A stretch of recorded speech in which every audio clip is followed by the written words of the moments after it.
원시적이든 아니든 간에 인류는 항상 그들이 스스로 행하기는 하나 지배하지는 못하는 것 사이에 경계에 있다. 모든 세계는 평화를 원한다. 그리고 평화를 원한다면 전쟁을 준비하라의 공리에 따라서 전쟁을 준비한다. 예를 하나만 든다면 말이다. 인류는 인류에 거역해서는 아무것도 할 수 없으며 신들은 인류에게 운명의 길을 제시한다. 우리는 오늘날 신들을 유인들이라 칭한다. 그 말은 화체례, 즉 만든다는 단어에서 유래한 것이다. 만드는 자는 세계라는 극장의 배후에 서 있다. 그것은 작은 세계이건 큰 세계이건 존재한다. 의식에서는 우리가 우리 자신의 주인이다. 겉으로 보기에 우리 자신이 유인이다. 그러나 우리가 그림자의 문을 통해서 들어가면 놀랍게도 우리가 유인의 객체라는 것을 알게 된다. 그러한 것을 안다는 것은 대단히 불쾌한 것이다. 왜냐하면 우리 자신의 불완전함을 발견하는 것만큼 실망스러운 일은 없기 때문이다. 여기에는 심지어 원시적 공황의 동기가 존재한다. 그 이유는 불안하게 믿어왔고 지켜왔던 실제로 인간의 성공의 비밀인 의식의 패권이 위험하게도 의문시되기 때문이다. 그러나 무지함이 안정을 보장하지 않고 오히려 불안정성을 증가시키기 때문에 비록 두렵기는 하지만 우리를 위협하는 것을 아는 것이 더 나을 것이다.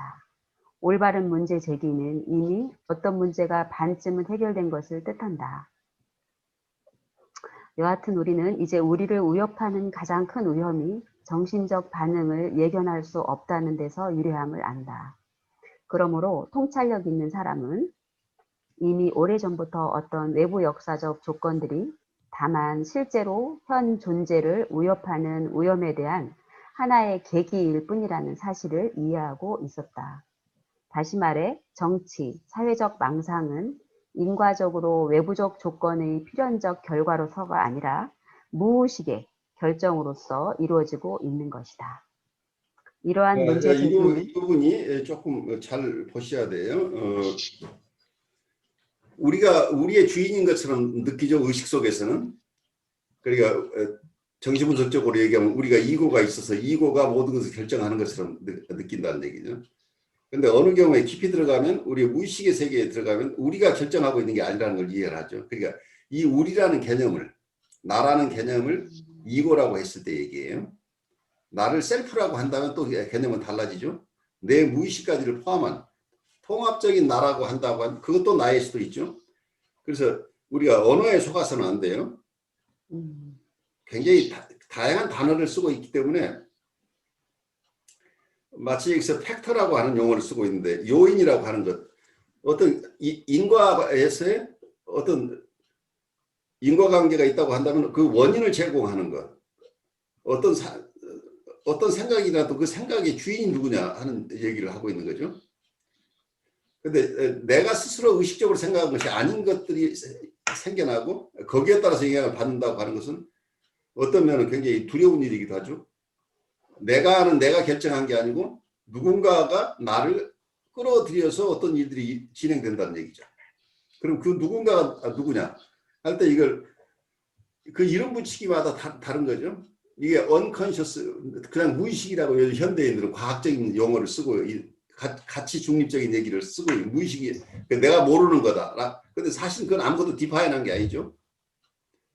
내가 모르는 것이다는 얘기일 뿐이지 사실은 그 자체가 명료하게 드러나는 것. 근데 이 무의식이라는 세계는 그것은 무엇으로 이루어졌느냐 하는 쪽으로 가면 이 학자마다 굉장히 다른 정신분석에서도 어떤 학파인가에 따라서 그 내용이 굉장히 다르죠. 특히 프로이드와 융은 전혀 다른 개념을 가지고 있죠. 무의식에 대해서.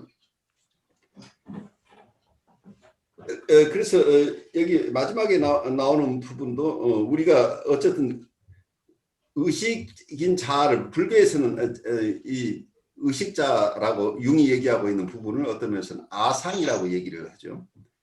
자기의 상. 근데 우리가 굉장히 어려운 게 아상이라고 하지만 아상을 불교에서는 굉장히 여러 개로 나눠요. 불교에서는 아상 자체를 아상, 그리고 인상, 중생상, 수자상. 우리가 이거를 굉장히 공부하신 분만이 알 수 있지만 저도 용어 정도만 알아요. 그러니까 아상이란 크게 봐서는 이게 아상인데 자기에 대한 상이 있는데 정신분석적으로 얘기하면 셀프 이미지나 셀프 레프레젠테이션이죠. 자기 표상이라고 하는 거죠. 자기 표상 자체가 내가 있다고 하는, 내가 주인이라고 하는 우리 이고에 가까운 것을 아상이라고 얘기를 한다면 거기는 단순한 아상이 아니고 인상이라고, 내가 사람으로서 나의 모습이 있죠. 또 하나는 중생상이라고 한다면 내가 하나의 생명을 가진 존재로서의 내 모습. 그러니까 내가 사슴이나 호랑이나 가지고 있는 그 마음과 같은 마음이 있을 수 있고, 그리고 수자상이라고 하는 것은 오래오래 사는, 영원히 살 것 같은 내 모습. 그러니까 나에 대한 개념 자체를 불가에서는 굉장히 다양하게 일단 보고 있는 거죠. 그래서 이렇게 다양한 상들을 우리가 가지고 있어서 그것이 나인 것처럼 이렇게 느끼는 경우들이 많다는. 그런데 깊이 들어가면 이거 자체가 이런 상 자체가 공이다는 얘기. 이게 영원한 상들이 아니라는 얘기예요. 그래서 상에 우리가 매여버릴 수 있다는. 동양사상 쪽에서 하는 얘기들을 융이 많이 가져왔는데 융이 동양사상의 깊은 부분을 다 소화해낸 게 아니고 그 중에 일부분만 가져왔기 때문에 어쩌면 우리가 동양사상, 특히 우리 한국학에서 조금 통합해내고 있는 이런 깊은 사상들을 우리가 가지고 있지 않으면 융이 가지고 있는 혼란 속에 우리가 함께 빠져들어가서 우리도 헤어나지 못할 상황이 될 가능성이 있어서 우리 공부의 폭을, 융을 이해하기 위해서도 우리 동양사상 쪽의 것을 좀 더 배워야 된다 하는 생각을 하고 있어요. 많은 분들이 참 자기라는 얘기를 한국에서 많이 쓰죠. 동양의 모든 사상은 도를 찾는 거다 이렇게 볼 수 있어요. 그래서 유교에서도 도의 얘기가 있고, 그리고 주역의 얘기도 어떤 도의 얘기라고 볼 수 있는 거죠. 노자 장자의 얘기도 결국은 도를 찾는 것이고, 그리고 불교도 깊은 영역에 들어가면 결국 진화라고 참 자기를 찾는 거죠. 불성을 찾는다 하고, 어떤 때는 열애다, 이제 이런 여러 가지 표현을 하고 있는데 이 개념들이 깊이 이런 동서양의 개념을 깊이 들어가게 되면 이게 성부 하나님이라는 개념하고 서로 통할 수 있다고 하는 게 타너 스님이 보는 견해예요. 그래서 어느 부분이 같다 틀리다를 떠나서 좀 깊은 영역에서 우리가 언어에 속지 말고 언어를 넘어서 있는 세계들, 언어로 표현할 수 없는 세계들, 그 세계들에 대한 그 통찰은 우리 모두가 다를 수밖에 없어요. 같을 수가 없어요. 왜냐하면 언어로 표현될 수 없기 때문에 논리적인 게 아닌 거죠. 어쩌면 체험의 영역일 수도 있겠죠. 그래서 수행을 통해서만 어쩌면 깨칠 수 있는 것일 수도 있어요. 그러니까 어쩌면 부처를 부처라고 하는 순간 부처가 아니다, 이런 개념들이 있는 거죠. 그러니까 또 어떤 분들은 불림 문자다, 문자로 표현할 수 없는 것이다. 어쩌면 이런 세계들인데, 이 무의식의 세계, 그러니까 의식의 세계도 이렇게 다양하게 볼 수 있고, 또 무의식의 세계도, 그러니까 아까 의식의 세계 속에서 자기라고 하는 것, 그러니까 우리 정신분석에서 얘기하는 자기 표상이라고 하는 것을 벌써 오래전 2000년 이전에 불가에서는 이 자기 상 자체를 이렇게 네 가지로 구별할 거 아주 세밀하게 들여다봤다. 그리고 의식과 무의식을 불교의 어떤 유식학 쪽에서는 과거에 우리의 식이라고 하는 것, 어웨어니스라는 우리의 식이라고 하는, 인식이라고 하는 것, 어쩌면 여기서 우리가 얘기하는 컨셔스니스죠. 컨셔스니스나 언컨셔스니스나 이런 영역을, 의식과 무의식의 영역, 우리의 마음의 영역을 80가지 이렇게 나눴더래요. 단순하게 의식과 무의식 혹은 전의식 뭐 이런 두 개나 세 개로 나눈 게 아니고 불가에서는 이걸 8가지, 심지어 어떤 분은 어떤 학파에서는 9가지 이렇게 다양하게 나누어서 봤다는, 의식과 무의식의 세계를. 그래서 거기서 팔식이라고 하는 것을 보면 팔식은 장식이다 표현하고 있는, 거기는 우리의 모든 삶의 기록이 있는 곳이다. 그러니까 말하자면 그게 우리의 무의식의 세계를 팔식이라고 봤던 거죠. 그래서 우리의 여러 인연으로 해서 우리가 경험했던 모든 것들이 그 속에 포함되어 있고, 윤회를 하는 것도 그 속에, 우리가 계속해서 거듭 생을 살면서도 그 전 생에서 살았던 것까지도 다 거기에 기록이 되어 있는 것처럼, 잘 모르지만 이론 구성들이 그렇게 되니까, 왜 사람들이 자기가 의식으로 생각하고 있는 것 이외의 행동들이 일어나는가, 자기가 기억하지 못하는 것은 이 팔식에 있다, 이제 이런 얘기들 이미 2000년 이전에 하고 있었다는 얘기예요. 그래서 이 서양의 개념들이 단순하게 서양에서 발달한 개념이라기보다는 동양에서 이미 가지고 있던 개념들이 오히려 조금 축약돼서 나타났다, 이렇게 얘기할 수 있겠죠. 그래서 동양에서는 의식의 밑바닥, 그 무의식의 세계를 깊이 연구하다 보면 그 유식학 쪽에서는 이런 우리가 인식할 수 있는 것 중심으로 이렇게 쭉 공부를, 그 학파에서는 불교에서도 쭉 연구를 했는데, 마지막 연구에 가보니까 결국은 우리가 알 수 없는 것이다. 그래서 결국은 수행을 통해서 할 수밖에 없다. 그래서 요새 양자 물리학의 세계를 깊이 들어가다 보면 우리가 눈으로 다 볼 수 있을 것 같은데, 결국은 아무리 작은 세계도 들어가면 그 작은 세계가 하나의 큰 우주가 있다.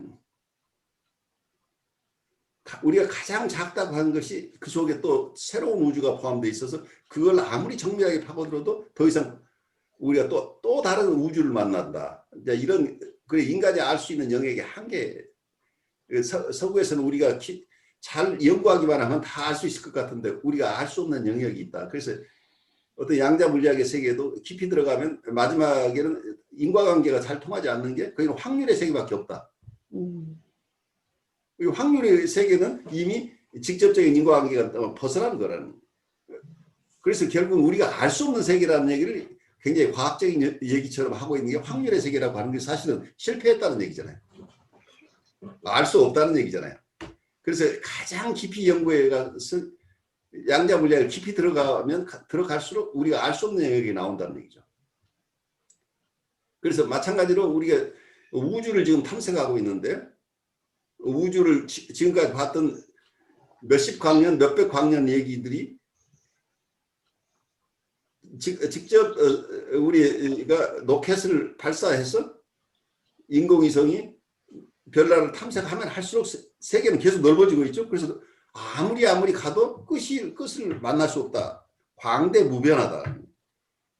이 우주 자체가 광대무변이고, 또 아무리 작은 미립자의 세계에 들어가도 그 미립자 안에 우주가 있다. 이런 큰 세계들, 그리고 아주 작다고 생각하는 게 큰 우주가 그 속에 있고, 큰 우주는 우리가 아무리 가도 끝을 만날 수 없는 이런 세계들. 이게 어떤 우리의 정신의 세계일 수도 있다는 얘기예요. 우리가 정신을 너무 쉽게 볼 수 없는 부분인 거죠. 우리가 안다고 하는 것이 얼마나 미소한가, 얼마나 작은 것들인가. 그러면 우리가 알지 못하는 세계들을 우리가 어떻게 이해할 것이니까 하는 것이 동양과 서양에 접근하는 방법이 많이 다를 수 있기 때문에, 우리가 서양 쪽의 것을 우리가 많이 지금까지 배워왔는데, 어쩌면 우리가 아직 우리 동양에서 수천 년 동안 개발해온 그 지혜들과 함께 만나야 되는데, 우리가 그 작업을 하지 않고 있는 사이에 서양 사람들이 한 작업을 가지고 우리가 거꾸로 지금 공부를 하고 있는 거죠. 그런데 그분들이, 서양 분들이 넘어서기 어려운 한계들을 우리 동양 사람들이 조금 더 쉽게 접근할 수 있지 않을까. 그래서 우리 ICC에서 공부하는 여러분들이 어쩌면 융을 넘어설 수 있어야만 융을 바르게 활용할 수 있을 것이다 하는 생각이 들어요. 그래서 조금 더 통합적인 입장에서 어느 한쪽이 맞고 그러다는, 절대적으로 옳고 그러다가 아니라 서양 사람들이 보는 퍼스펙티브하고 동양 사람들 만나는 퍼스펙티브를 두 가지를 다 이해했을 때만 거기에서 통합적인 결의가 나올 수 있지 않을까 하는 생각을 해요. 그리고 여기 지금 번역되어 있는 게, 아마 다시 말하면 정치사회적 망상은 인과적으로 외부적 조건의 필연적 결과로서가 아니라 무의식의 결정으로서 이루어지고 있는 것이다. 이게 번역 자체가 조금 여러분들 이해하기 어려운 번역이 아닌가 싶어서 영문 번역본을 참고하여 말씀드리겠습니다. 여기에 나온 얘기가 to ask the right question is already half the solution of the problem. 여기서 어떤 올바른 문제 제기는 이미 문제를 반쯤 해결하는 것을 뜻한다. 이제 거기까지 좋아요. At any rate, we then know that the greatest danger threatening us comes from unpredictability of the psyche's reactions. 그래서 이제 우리를 위협하는 가장 큰 위험이 정신적 반응을 예견할 수 없다는 데서 유래한다 라고 지금 얘기를 하고 있어요. 그 번역까지 아주 좋아요. 가장 큰 위험은, 우리를 위협하는 가장 큰 위험은 우리 심리적인 반응에, 우리 스스로의, 우리 사이키의 리액션스, 우리 심리 반응의 예측 불가능성 때문이다. 위험한, 우리 심리적으로 우리가 어떻게 반응할지 모르는 것이 사실은 굉장히 두려운 것이기도 하죠. 그래서 우리에게 되는 가장 큰 위험은 우리가 심리적으로 어떻게 반응할 것인가가 사실은 결정되어 있는 게 아주 굉장히 예견하기 어렵다. 예측 불가능한 우리의 심리적 반응이 위험하다는 얘기예요. 그래서 현실적인 것보다 우리 심리적인 반응이 어떤 것인가가 굉장히 중요하다는 얘기를 하고 있어요. 그 다음 얘기가 discerning persons have realized for some time that external historic conditions of whatever kind are only occasions, jumping off grounds for the real dangers that threaten our lives. 그래서 그 번역은 원 번역자 번역 보시면, 그러므로 통찰력 있는 사람은 이미 오래전부터 어떤 외부 역사적 조건들이 다만 실제로 현 전조를 위협하는 위험에 대한 하나의 계기일 뿐이다. 역사적 조건, 우리가 보통 외부 조건들 때문에 어떤 일이 일어났다. 역사적 사건들, 조건들을 원인으로 보죠. 보통 어느 왕조가 망했으면 그때 어떤 자연적인 재해가 있었다, 아니면 환관의 뭐 바로 무슨 외척들이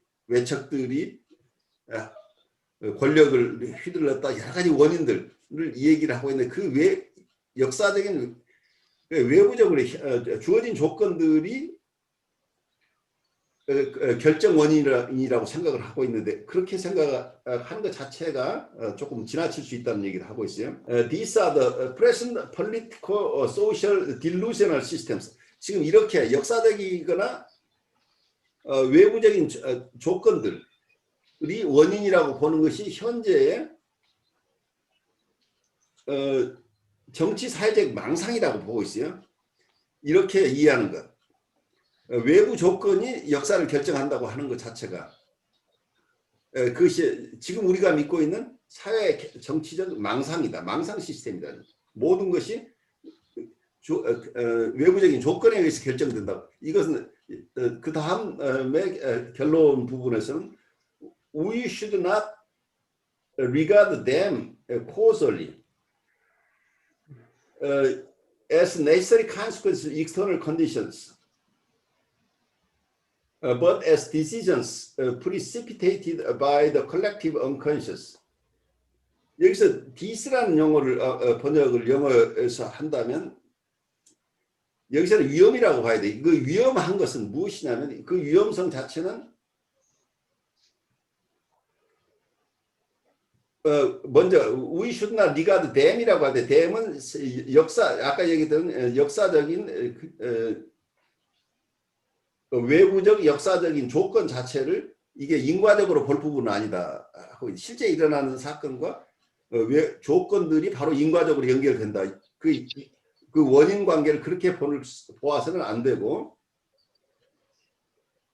그러니까 외부적인 어떤 조건만 있으면 그 결과가 온다고 생각하는 것, 이런 인과론을 가지면 이거 자체가 망상 시스템이라는 얘기를 하고 있어요. 그래서 but as decisions precipitated by the collective unconscious. 여기서는 집단 무의식에 의해서 야기되는 결정들이 결국은 인과를 제공한다, 이렇게 봐야 된다는 얘기예요. 집단 무의식이 결정한다는. 보통 역사를 기술할 때 외부적인 조건들을 가지고 그것이 원인이라고 인과관계를 매듭짓고 있는데 이게 대부분 역사가 객관적으로 서술을 하고 있죠. 그런데 이 융이 보고 있는 것은 집단 무의식에 의해서 야기되는 결정들이 결국 이 유형을 야기한 것이다. 그럼 그 인과관계의 원인은 집단 무의식에서 찾아야 되지 않느냐 하는 얘기를 하고 있어요. 그런데 마치 정치사회적 망상이 무의식의 결정으로 이루어지는 것처럼 이게 번역되어 있는 것 자체가 여러분들이 이해를 잘 혼란스럽게 할 수 있겠다는 생각이에요. 이 번역문이 잘 얘기를 하다가 마지막 문장에서 혼란을 야기시키고 있어요. 왜냐하면 거기서는 정치사회적 망상은 인과적으로 외부적 조건의 필연적 결과로서가 아니라 무의식의 결정으로서 이루어지고 있는 것이다. 망상이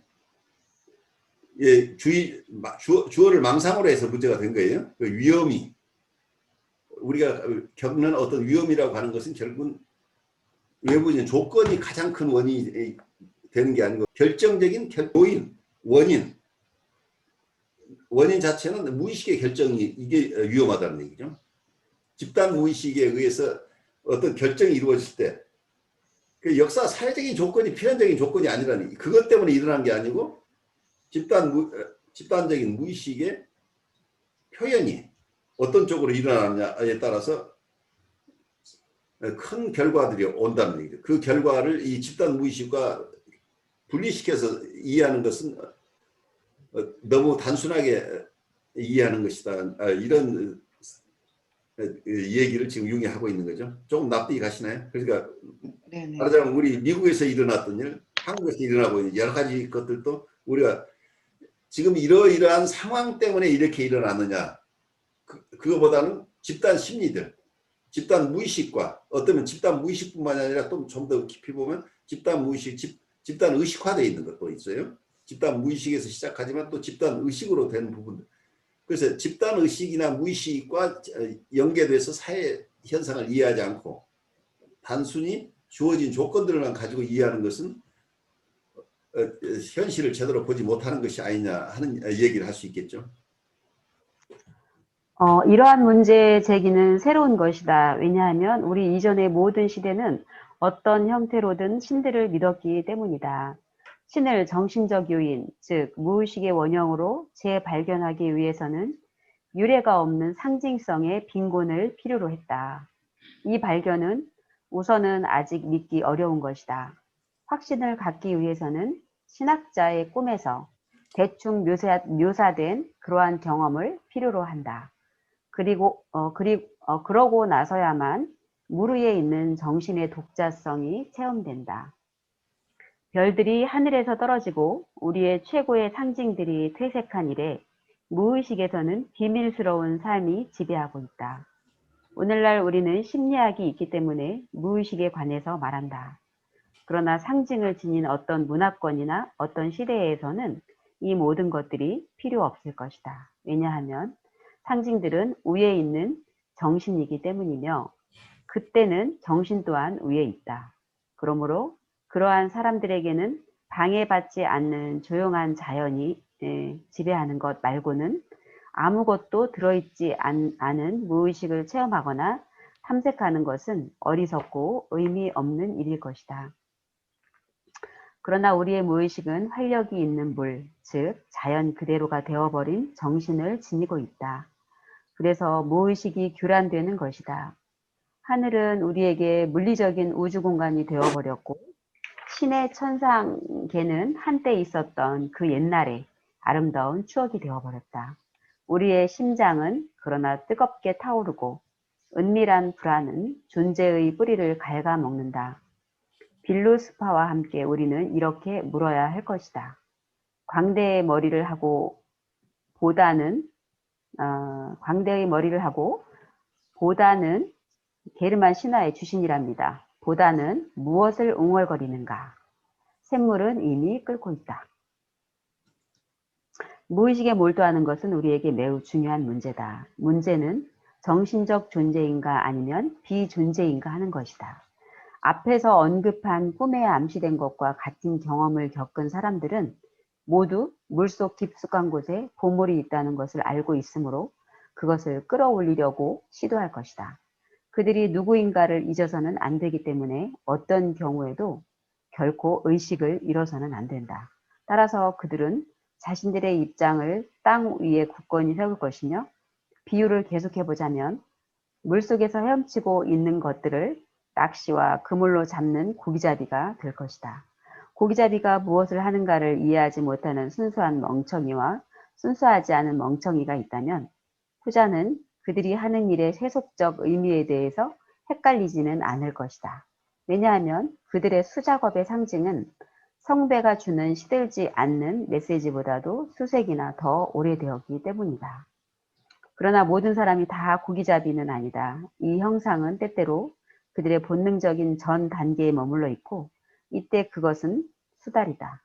우리는 이것을 오스카 슈미츠 수달 민담의 예에서 알 수 있다.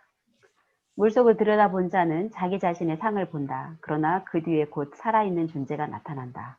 그것은 물고기들, 깊은 물속에 사는 순진한 거주자들. 사람들이 호수를 무시무시하다고 여기지 않는다면 무해한 존재다. 그것은 특별한 종류의 물의 생물이다. 흔히 여성이면서 반은 사람인 인어가 어부의 덫에 걸린다. 인어는 매혹적인 존재다. 여기서 조금 멈춰서 소화를 하면서 가보죠. 여기서 우리가 인어 얘기하기 전에 그리고 무의식의 얘기를 하기 시작해요. 무의식을 들여다보면 거기 자기 자신도 있고 근데 자기 자신 말고 또 살아있는 존재가 있다는 거예요. 물속을 자세히 보면은 여러 가지 물고기들이 그러니까 우리의 무의식 속에 있는 여러 가지 현상들을 거기에 마치 어떤 스피릿이 있는 것 같은 이제 이런 얘기죠. 지금 인어 비슷한 것들이 그 속에 있는 것. 우리 무의식 속에 우리가 나라고 생각하는 내 셀프라고 생각하는 것 말고도 내 얼굴 말고도 또 다른 게 있을 수 있다. 이제 이런 얘기를 비유적으로 하고 있는데 처음 여기서 하는 얘기가 우리 이전의 모든 시대는 어떤 형태로든 신들을 믿었다. 그런데 현대에 오면서 이 신상들을 파괴하기 시작하면서 어떤 상징이 사라져갔다. 이런 얘기를 하고 있죠. 그래서 지금까지는 신을 믿었기 때문에 우리의 무의식이라는 세계를 탐구하지 않아도 그 신이라는 개념 속에 우리가 우리 안에 우리가 의식하지 못하는 어떤 힘들을 신의 의탁에서 그 신의 뜻에서 한다 하는 개념으로 받아들였다는 얘기죠. 그래서 우리가 지금 무의식에서 만나는 것들을 어떤 신을 통해서 만났다는 얘기죠. 그 신이라고 하는 개념이 기독교에서 얘기하는 유일신의 개념이라기보다는 융이 보는 것은 어떤 면에서는 범신론적인 개념에 더 가까운 것으로 보여요. 네, 그래서 교수님 기독교인들이 융을 좋아한다고 믿는다면 목사님들이 융은 기독교인이 아니다, 융은 이단이다 막 그러더라고요. 그러니까 이제 그런 부분이 여기서 그래서 우리가 영성을 공부하는 범신론이라. 거의 범신론에 가까울 수 있다는 얘기예요. 그러니까 융 스스로도 정서적인 혼란이 있어요. 융은 본인이 계속해서 자기가 이분은 목사의 아들이셨기 때문에 목사의 아들로서 자기의 정체성을 계속 유지하고 있었던 것으로 보여요. 그렇지만 이분의 그 이론적인 배경으로 본다면 이 가드라는 개념을 대문자 가드의 개념뿐만이 아니고 소문자 가스라는 개념을 많이 쓰고 있기 때문에 이분이 소문자 가스를 얘기할 때는 이게 범신론적인 가드라는 얘기. 말하자면 영이라는 개념, 스피릿이라는 개념이죠. 그러면 융이 대문자 가스는 안 쓴 거예요? 대문자 가드를 쓸 때도 있죠. 그러니까 이분이 어떤 의미로 쓰고 있는지를 그때그때 잘 문맥에서 봐야 되는 거죠. 그래서 어떤 면에서는 우리가 우리 삶 속에서 여러분들도 경험했을 거예요. 여러분 어떤 촌락에서 자랐거나 한다면 과거에는 요즘도 봄철 되면 산행을 하면서 사람들이 산에 가서 입산 처음 등반하시는 분들이 이것저것 음식 차려놓고 술도 한잔 따르고 그 어떤 의례를 지내죠. 이런 게 어떤 산에는 어떤 산의 스피릿이 있다고 보는 거죠. 그리고 나무에는 나무의 스피릿이 있고 이게 네. 애니미즘이랑 정령신앙이죠. 이게 범신론에 그러니까. 가까우거든. 그런데 이 스피릿이라고 하는 것들이 독자성을 가지고 있는 우리가 컨트롤하지 않는 어떤 힘들이라는 거죠. 어떤 팩터들이라고 볼 수 있게 요인들이죠. 근데 우리 심리적인 내적인 세계 속에서도 이런 것들이 있을 수 있다는 얘기를 하고 있겠죠. 외부 현실을 바라볼 때 이런 우주 만물을 볼 때 그 속에도 여러 가지 과거에는 이 신이라는 개념으로 이런 것들 외부 현상들을 봤죠. 그래서 굉장히 귀신을 두려워하고 밤이 되면 그 밤에 어떤 밤 속에 있는 어떤 스피릿이 두려워한 거죠. 근데 이런 것들이 과거에는 그래서 의식과 무의식이라는 개념보다는 신이라는 개념에 의해서 인간들이 그 개념을 가지고 거기에 순응하면서 살아왔다 이렇게 얘기할 수 있겠죠. 그런데 이 어떤 상징들이 무너지면서 이걸 그런 역할을 또 종교가 많이 수행해 왔다는 종교의 어떤 개념 속에 심볼 속에서 사람들이 여기저기 흩어져 있던 어떤 신의 개념들을 좀 더 조직화하고 정교화해서 하나의 종교적인 종교의 심볼 속에 담아왔고 그리고 또 이 의례를 통해서 이런 우리가 눈에 볼 수 없는 세계가 가지는 그 힘들을 어쩌면 존중하면서 살아온 과정들이 있었는데 그래서 그게 그 종교를 가짐으로써 편안하게 사람들이 살아왔는데 어느 순간 서구의 문화가 발전하면서 이성 중심으로 가면서 이 상징을 파괴하기 시작한다는 얘기입니다. 그러면 지금까지 편안하게 그러니까 내가 가진 의식 이외의 것은 하나 어떤 신적인 존재라고 이렇게 봤던 이분법이 이걸 신에게 부여했던 힘들을 다 거두어들이다 보니까 그건 저거 우상이야 이렇게 다 돼서 그래서 이런 어떤 종교 속에 있던 상징성들이 많이 파괴되어 나가면서 종교 자체가 가지고 있던 권위도 함께 사라졌다는 얘기예요. 그러다 보니까 믿을 게 밖에서 찾을 수 없잖아요. 자기 안에서 찾아야 된다는 얘기가 되잖아요. 그래서 결국은 의식과 무의식 속에서 자기를 탐구하는 길밖에 없게 되잖아요. 그래서 무의식 속에 사실은 과거의 어떤 스피릿이 이 무의식 속에 여기서 물이라는 상징을 계속 융이 사용하고 있는 물 속에 워터 속에 어떤 소울이나 스피릿이 거기에 지금 함께 섞여 있다고 보는 개념을 가지고 있죠. 그 창세기랑 저는 융의 개념도 많이 이렇게 옛날에 이해했었거든요. 근데 네. 제가 대학원에서 융 한 과목을 들으면서 제가 좀 되게 건방졌던 거는 아니 할머니도 성경을 읽고 하나님을 잘 믿은 사람이면 할머니도 쉽게 이해할 수 있는 이론을 융은 왜 저렇게 어렵게 막 학술로 풀어댔을까 이렇게 생각했거든요. 근데 네. 지금 이제 옆으로 간 거고 지금 교수님 말씀을 들으면서 융이 물속을 상징하면서 그 안에 나타난 자기 상과 또 다른 여러 가지 원형들, 뭐 상들이 같이 혼잡돼 있다는 것을 발견하는 사람도 있고 못하는 사람도 많잖아요. 네. 그런데 저는 이것을 들으면서 지금 통찰이 왔던 게 창세기 1장에서 혼돈하고 공허하고 어둡고 캄캄할 때 하나님께서 창세기에 빛이 있어라 하면서 창조했는데 그 창세기 지금 이제 안 봐서 그러는데 틀을 만들고 그 안에 바다에는 물고기를 만들고 하늘에는 새를 만들고 땅에는 식물 동물을 만들었다 이러면서 질서를 잡아가고 7일 날 안식이 됐는데 그것이 우리의 그 내면도 비유를 하면 그럴 수 있다라고 얘기하는데 지금 저는 여기에서 공허라는 단어가 좀 생각났어요. 요즘에 사람들이 많이 마음이 공허해요. 질서가 없어요. 혼란해요. 어두워요. 정체성이 없어요. 그런데 제가 막 상담심이 막 몇 시간씩 며칠을 준비했는데요. 체험하고 이런 게 되게 중요했어요. 근데 제가 성경 말씀을 딱 들으니까 보화 같은 말씀이 그냥 성경에 꽉 별처럼 박혀 있는데 왜 우리는 다른 거를 막 찾고 구했을까? 제가 막 선교사님들이 너무 부러운 거예요. 나는 10년 동안 이거 상담 심리를 헤맸는데 그냥 말씀 하나면 딱 보화가 막 인사이트가 막 오고 막 빛나는데 왜 나는 엉뚱한 데서 이걸 찾았을까? 그런 마음도 들었는데요. 지금 교수님 말씀도 이해가 되는데 그 공허라는 마음 속에 사람들은 신을 넣고 그 신을 붙잡고 신을 의지해서 피조물인 인간이 자기보다 위대한 신을 붙잡고 의지하면서 그 신에게 답을 구하는 프로세스를 거치면서 불안하지 않았던 거죠.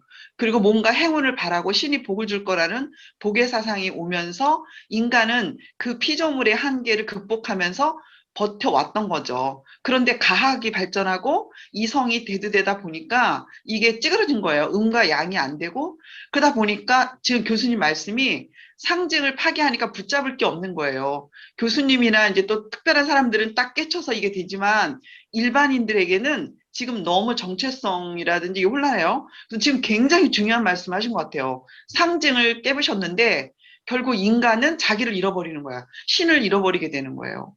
우상이라는 것을 너무 두려워했기 때문에 우상이 안 되기 전에 어떤 거를 제시했어야 되는데 그게 메타포도 지금 연관이 되거든요. 제가 성공의 신자예요. 그래서 성공에는 상징을 버리지 않았어요. 그래서 상징하고 말씀하고 같이 가고 전례가 같이 가서 예수 그리스도의 그 상징을 다 재현해서 저는 그 상징에서도 은혜를 많이 받았거든요. 반쯤 그녀가 그를 끌어당기자 반쯤 그가 가라앉는다. 그러고는 더 이상 보이지 않았다. 인어는 우리가 아니마라고 부르는 마술적 여성 존재의 더 본능적인 전 단계이다. 그것은 또한 지레네. 이거를 해석하면은 그리스 신화에서 반은 사람이고 반은 새인 바다의 마녀. 아름다운 노래로 뱃사람을 유혹해 죽인다. 이 지레네일 수 있으며 멜루지네, 숲의 여인, 우아한 여인, 요정왕의 딸, 그리스 신화의 흡혈 여괴들, 스쿠부스일 수도 있다. 스쿠부스는 꿈에 나타나는 처녀 귀신, 중세 민간 신앙에 나타났답니다. 이들은 젊은이들을 현혹해서 생명을 앗아간다. 도덕적인 비판자들은 이 형상들이 연모하는 감정 상태와 부도덕한 종류의 환상의 투사라고 말할 것이다. 이러한 단언에 대해서는 어느 정도의 정당성을 인정하지 않을 수 없다. 그러나 그것이 전적으로 진실일까? 요정의 존재가 정말로 도덕적 해이의 산물에 불과할까? 이미 오래전에 여명의 인간의식이 아직도 자연에 결합되어 있었던 시대에도 그러한 존재가 있지 않았던가? 도덕적 양심의 문제가 존재하기 훨씬 이전에 이 정령들은 아마도 맨 처음에는 숲, 들, 개울에 있었을 것이다.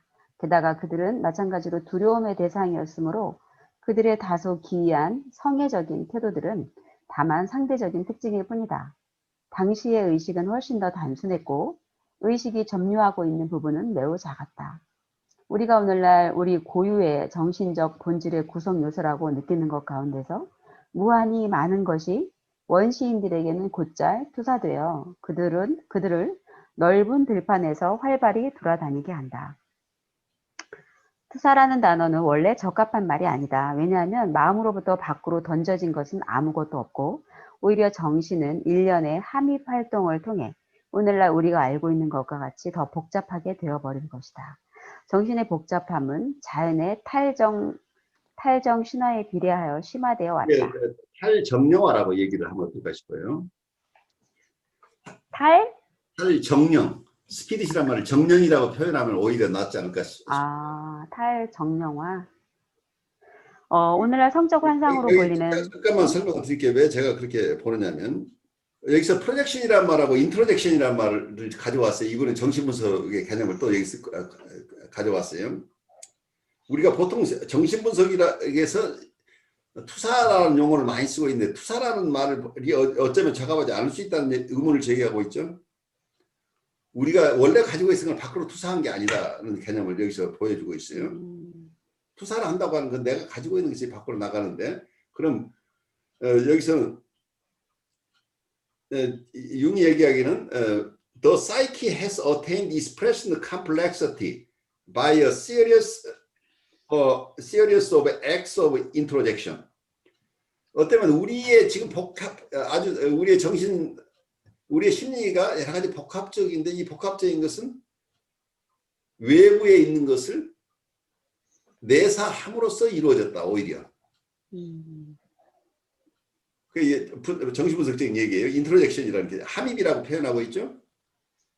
함입 활동을 통해서 우리가 알고 있는 우리의 정신은 일련의 함입 활동을 통해 오늘날 우리가 잘 알고 있는 것 같이 더 복잡하게 되어버렸다, 이런 얘기를 하고 있는데, 정신의 복잡화는 자연의 탈정신화에 비례하여 심화되어 왔다. 탈정신화라는 말은 아까 제가 말씀드렸던 어떤 애니미즘 속에서 얘기하는 범신론적인 자연 속에 있는 어떤 정령이라는 개념을 이게 미신이다 라고 하면서 그건 자연 그거 자체는 아무것도 들어있는 게 아니고 그건 물질이라고만 본 거죠. 여기서 스피리추얼한 부분을 박탈시켰다. 탈정령화, 자연을 그냥 물질로만 봤다는, 그 속에 어떤 생명을 있는 거를 보지 않는군요. 그렇죠. 영적인 거를. 네. 예. 근데 식물도 대화를 한다고 그러던데, 식물끼리. 그러니까 이 디스피리추얼라이제이션 오브 네이처라고 하는 게 굉장히 인간 본위의 지금 자연에 대한 이해일 수 있겠죠. 그 속에도 어떤 생명력이 있는데 이 스피릿을 뭘로 보느냐, 개념의 차이예요. 네. 이 자체가 이 물질만 가지고 어떤 생명이 이루어지느냐. 식물은 그 자체에 어떤 생명력이 있어서 때가 되면 꽃을 피우고 어떤 때는 잎이 나고 꽃이 피고 결실을 맺고 하는 이 속에 생명활동이 있다는 부분이죠. 이것을 자연을 이해하는 방식이겠죠. 물질만 가지고 있느냐, 물질 이외에 어떤 것들이 있느냐. 근데 그것을 가드라는, 대문자 가드라는 개념으로 생각한 게 아니고 그 속에는 생명 현상이 있다. 그 생명 현상을 일으키고 있는 어떤 요인, 어떤 팩터, 생명을 일으키고 있는 어떤 팩터가 있다고 한다면 그 요인을 하나의 소문자 가드로 봤다고 볼 수 있겠죠. 이걸 스피릿이라고 얘기할 수 있겠죠. 그래서 어떤 사물 속에는 그냥 뭔가 생명력을 가진 게 있다고 보는 것보다는 그냥 물질로만 보다 보니까 어쩌면 물질은 다 아무것도 없고 물질에는 스피릿이 없으니까 이 스피릿이 다 어디로 사라졌을 거예요. 우리 인간 마음 안으로 들어왔다는 얘기일 수도 있겠죠. 그래서 어쩌면 우리 마음 안에 자연이 가지고 있어야 될 어떤 스피릿까지 이 속에 다 들어와 있을지도 모르죠. 우리가 자연에 대한 이해 자체가 우리만 스피릿이 있고 우리만 어떤 소울이 있고 이 자연은 그런 어떤 생명력을 가지고 있지 않다고 봐버린다면 그건 문제가 크죠. 문제가 클 것 같아요. 그래서 어쩌면 여기서 자연의 비정령화라고 하는 게, 탈정령화라고 하는 것이 굉장히 과학적인 태도인 것 같은데 인간의 오만함을 드러낼 수도 있겠죠. 그래서 자연 자체는 존중해야 될 대상이 아니잖아요. 그건 아무것도 없으니까 그냥 물질일 뿐이니까. 그러면 이런 입장이 어쩌면 자연 파괴하고 연결될 수도 있겠죠. 근데 성경에는 창세기가 이제 있을 때 식물을 만드시고 하나님이 보시기 좋았더라. 그러니까 그 동물도 만드셨고 어떤 하나님의 그 손에 의해서 만들어진 그 모든 것들이 또 서로 통하는 것 같아요. 그래서 마지막에는 이제 사람을 지으셔서 그들을 다스리게 하셨다 이렇게 하고 그 성경에도 보면 자연이 백향목이 하나님을 찬양하고 모든 자연 만물이 하나님을 칭송하는 것 표현이 많거든요. 네. 그래서 결국 융이 큰 보자기에 하나님이라는 더 갓의 보자기에 그 융의 모든 위로를 시합해서 싸는 작업까지 하고 죽었으면 정말 융이 위대했을 텐데 가시라는 그 엄청난 보자기에 싸는 작업까지 못할 것 같은 느낌이 지금 들었고요. 그 성경에는 식물들도 하나님이 창조자를 다 찬양한다 그러면 거기에 식물의 스피릿이 있을 것 같아요. 이걸 뭐 우상이나 정령이라 이렇게 보지 않아도 하나님의 그 숨결이 일부의 DNA들이 다 들어가 있거든요. 이 잠자리 눈이 70개를 70만이래나 뭐 몇 개를 본대요. 잠자리 눈이 인간보다 엄청 앞뒤 다 본대요. 그러니까 저는 정밀 이 카메라죠? 요즘 네? 요즘 인간이 개발해서 최첨단이라고 하고 있는 그 카메라 중에 지금 360 헤드 카메라가 나와. 6억 화소가 개발 중에 있대요. 그러니까 우리 인간이 막 개발하고 있는 어떤 360 헤드 카메라가 지금 얘기한 메뚜기인가요? 아, 네네네. 아니, 6억 화소는 이미지 센서인데, 우리 눈이 5억 화소래요. 어, 제가 이미지 아트 테라피 강의하면서 검색을 했는데, 어. 와, 진짜 뭐, 이 기술이 굉장하더라고요. 카메라, 이 스마트폰. 스마트폰 기술은 굉장한 거죠. 근데 원리적인 측면에서는 어떠면 우리가 가지고 있는 눈보다 더 입체적인 눈을 가지고 있는 동물도 식물이나 동물도 있는 거죠. 많이죠. 엄청 많죠. 이 엄청나죠. 잠자리는 뭐, 제가 그 기록을 외우지는 못하는데, 뭐, 엄청 뛰어나요. 이 식물들이 그 자기 방어 기제도 벌레가 오면 꽃이 그 이파리가 파란 색깔 또 어떤 벌레가 오면 노란 색깔 그 센서기가 있어갖고 식물이 움직이지 못하잖아요. 벌레들이 날아오고 별 방어 그렇죠. 기제가 오는데 방어들이 오는데 식물이 그거에 대응하는 센서 기능이 다 개발됐대요. 놀랍죠? 그러니까 그게 다 있다는 얘기죠. 식물도. 네네네네네. 아주 뛰어나게 있대요. 인간보다 더 뛰어난 그 카멜레온이란 인간보다 더 뛰어난 그 센서기를 하나님이 창조과학에서 보면 다 들어가 있대요. 그러니까 어떤 놀랍죠? 우리가 사람이 우리가 세상의 주인인 것처럼 이렇게 살지만 어느 순간에 숨이 끊어지면 어때요? 우리 육체는 흙으로 가죠. 흙, 그러니까 그 육체 자체가 무엇이 사라졌어요? 영원. 그러니까 무언가가 지금까지 우리를 움직여 주고 있던 우리 몸의 주인이 사라졌잖아요. 네, 영원, 소울. 그러니까 그걸 뭐라고 부르느냐는 이제 용어가 달라요. 근데 우리가 지금 탐구해야 하는 동양 사람들이 특히 관심을 가지고 있는 것은 뭐냐면 궁극적으로 내가 지금 무엇을 생각하거나 무엇을 느끼거나 무슨 행동을 하고 있으면 내가 뭘 두려워하고 있으면 그 두려워하는 놈이 누구냐? 지금 윤광이를 듣고 있는 너는 누구냐 하는 질문이에요. 왜 지금 여기저기 할 일이 많은데 이 카메라 앞에 와서 나는 이 공부를 하고 있는 너는 누구냐 하는 질문이에요. 오 마이 갓. 그러니까 내 바디가 아니죠. 내 바디가 여기에 있도록 하고 있는 내 몸의 주인이 있다는 얘기죠. 그 주인을 깨치는 작업이 어쩌면 동양의 사상이라고 볼 수 있겠죠. 연결된 거죠. 우주도 연결돼 있고 박사님과 저하고 또 선생님과 뭔가 보이지 않는 양자 물리학처럼 부름도 있고 어떤 생명력들이 그렇죠. 보이지 않게 연결해 있는 거죠. 그걸 하나님의 섭리라고 그러기도 하고 뭐 끌림이고 그러니까 다양하게 말할 수 있겠죠. 어쩌면 용은 이걸 하다가 잘 안 되니까 동시생의 원리라는 개념을 아, 예, 동시적 원리. 동시생의 원리인데 왜 우리가 함께 모일 수 있냐면 동시성의 원리. 지금 뉴욕에 있는 내가 생각하고 있는 여러분도 같이 동시에 생각하고 있기 때문에 이런 일들이 일어날 수 있다. 이렇게 또 해석할 수 있겠죠.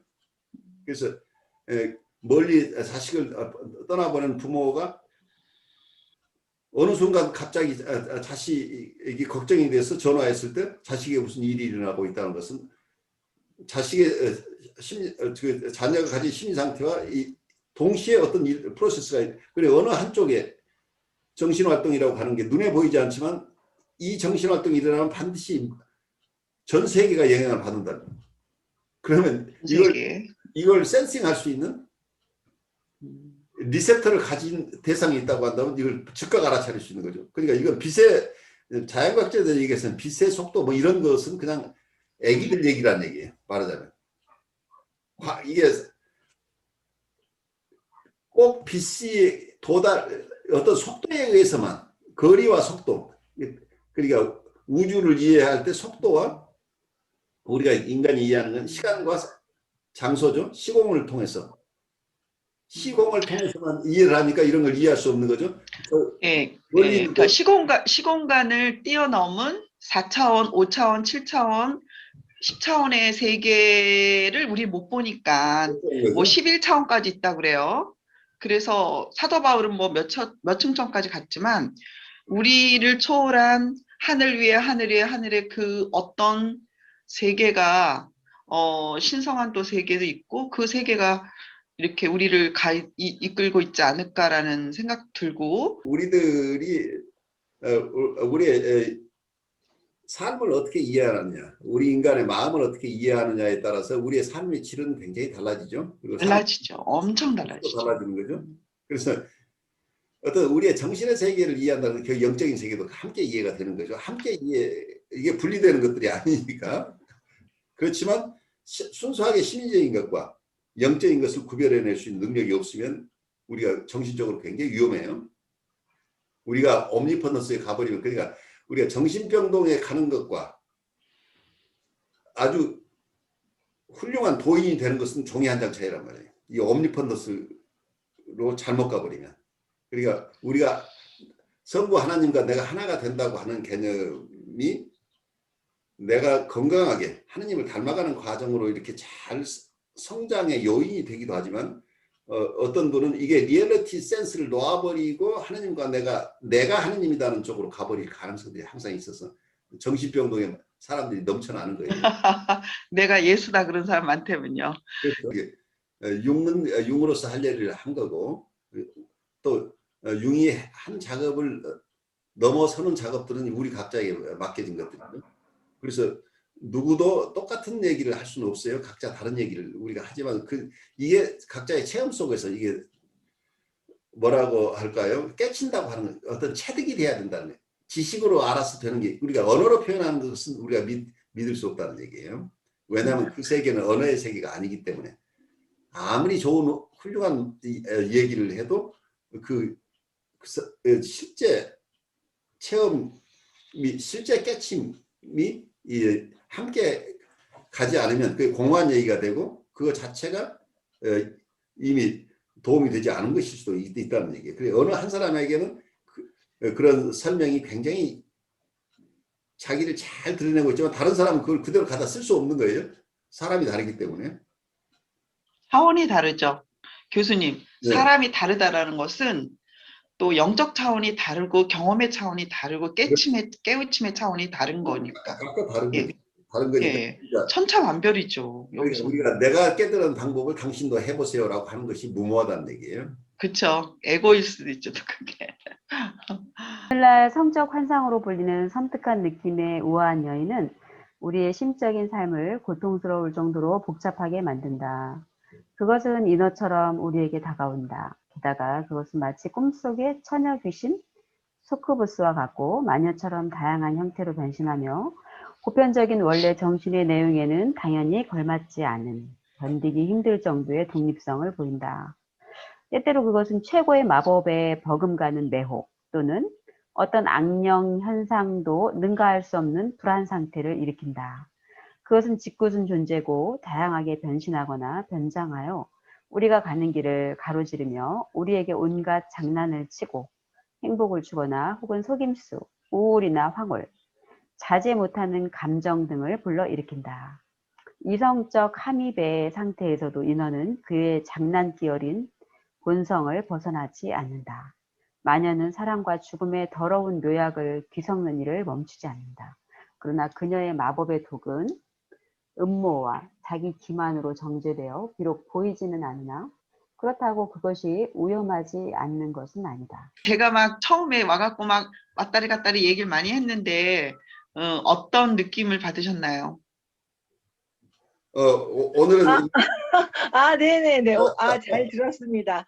굉장히 막 그 에너지가 넘치시고 새로운 활기를 불어넣어 주셔서 감사하고요. 네네. 환영합니다. 저희 클래스에 조인하신 거. 제가 좀 잘- 특별한 사람이 와갖고 방해가 되지 않을까 모르겠네. 아, 왜 그렇게 생각하세요? 전혀 그렇지 아니, 근데 않으세요? 저는 좀 음. 지금 제가 잠깐 순간에 내가 왜 여기에 이런 세계를 다시 막 이렇게 들어가서 이렇게 공부해야 될까 이런 생각이 들었어요. 조금 하나님이 필요하셔서 보냈나? 지금 조금 그런 생각이 들었어요. 이걸 선택하게 되신 본인의 어떤 무의식의 역동이 있겠죠? 그걸 한번 탐색해 보는 것도 좋을 것 같아요. 사람들에게 강의도 하고 조금 도움을 줘야 된다고 생각하니까 제가 공부해야 되겠다는 거를 정신세계 그런 거에 대해서 공부해야겠다고 생각을 했어요. 저는 융을 늘 이제 그 매 클래스마다 느끼는 거가 뭐라고 해야 되나 굉장히 어떤 그 단순한 생각들을 펼쳐놓은, 그러니까 펼쳐서 되게 디테일하게 뭔가 그 의식과 무의식, 뭐 이걸 의식과 무의식은 물론이고 또 내가 나를 찾아가는 그런 과정에서 굉장히 디테일하게 뭔가를 이렇게 많은 것들을 이렇게 주는 것 같아요. 그런데 이제 통합하는 거는 자기 몫인 것 같아요. 그렇죠. 그러니까 그러니까 저는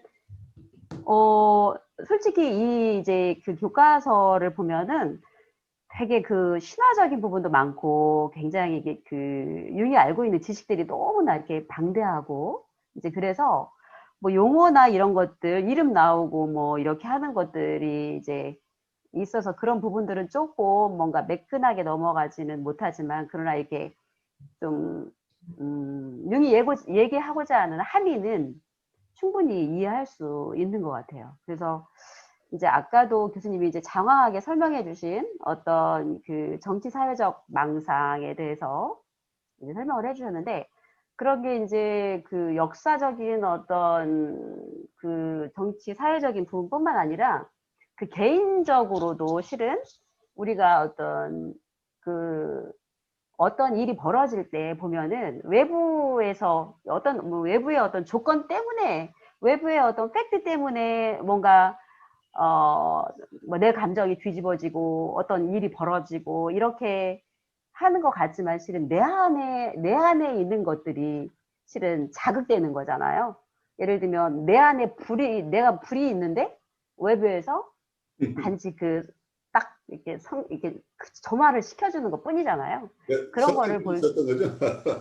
그런 것들을 볼 때 굉장히 내 안에 있는 어떤 정신세계들, 무의식적인 요소들, 이런 부분들에 대해서 더 많이 이해할 수 있는 것 같고,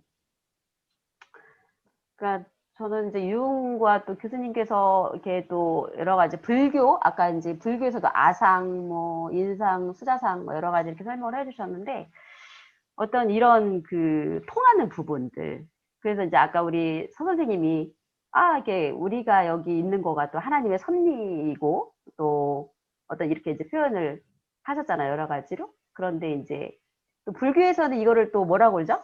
뭐라고 하죠? 이렇게 인연이라고 하잖아요. 스치고 지나가도 그게 우연이 아니라 인연이다. 거기에는 굉장한 뜻이 있다. 이렇게 얘기하는 것처럼 뭔가 지금 생각이나 이런 의식이나 무의식의 어떤 지평들을 굉장히 넓혀주는 것 같아요. 그래서 자꾸 융을 들여다보게 되는 것 같고, 근데 저는 서 선생님 아까 이제 물으셨으니까, 이제 서 선생님 오늘 이제 이렇게 여러 가지 말씀을 또 당신의 체험 같은 걸 얘기해 주셨는데, 굉장히 놀라운 것 같아요. 그런 영적인 세계에 대해서 이렇게 뭔가 하나님과의 어떤 관계 속에서 경험한 것들을 펼쳐 나가시고 이렇게 하는 부분들에 대해서 되게 좀 도전이 되고 그런 부분들이 있어서 그래서 보내주시지 않았을까요, 서 선생님?